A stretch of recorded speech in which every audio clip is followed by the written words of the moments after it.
Welcome to my YouTube channel. ಇವತ್ತು ನಾನು ಕರಿ ತುಳಸಿ ಅಂದರೆ ಕೃಷ್ಣ ತುಳಸಿ ಬಗ್ಗೆ ಹೇಳೋಣ ಅಂದ್ಕೊಂಡಿದ್ದೀನಿ. ಈ ತುಳಸಿಯನ್ನು ಆಯುರ್ವೇದಿಕ ಹಾಗೂ ಸಾಂಪ್ರದಾಯಿಕ ಔಷಧಿ ಪದ್ಧತಿಯಲ್ಲಿ ಅತಿ ಹೆಚ್ಚಾಗಿ ಬಳಸ್ತಾರೆ. ಕೃಷ್ಣ ತುಳಸಿಗೆ ವಿಶೇಷವಾದ ಶಕ್ತಿ ಇದೆ.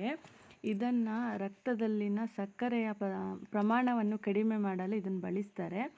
ಹಾಗೆ ಇದನ್ನು ಮಧುಮೇಹಿಗಳು ಈ ತುಳಸಿ ರಸವನ್ನು ಸೇವಿಸುವುದರಿಂದ ಮಧುಮೇಹ ಕಡಿಮೆಯಾಗುತ್ತದೆ.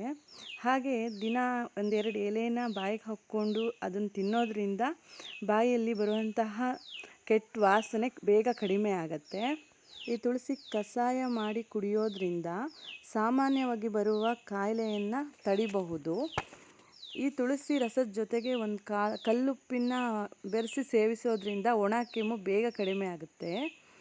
ಈ ಸೊಪ್ಪನ್ನು ನಾವು ಮಕ್ಕಳಿಗೆ ಕೊಡೋದ್ರಿಂದ ಮಕ್ಕಳ ಬುದ್ಧಿಶಕ್ತಿ ಹೆಚ್ಚಾಗತ್ತೆ. ಹಾಗೆ ಮಕ್ಕಳಿಗೆ ಸ್ಪಷ್ಟವಾಗಿ ಉಚ್ಚಾರ ಮಾಡೋಕ್ಕೆ ತುಂಬ ಹೆಲ್ಪ್ ಆಗುತ್ತೆ.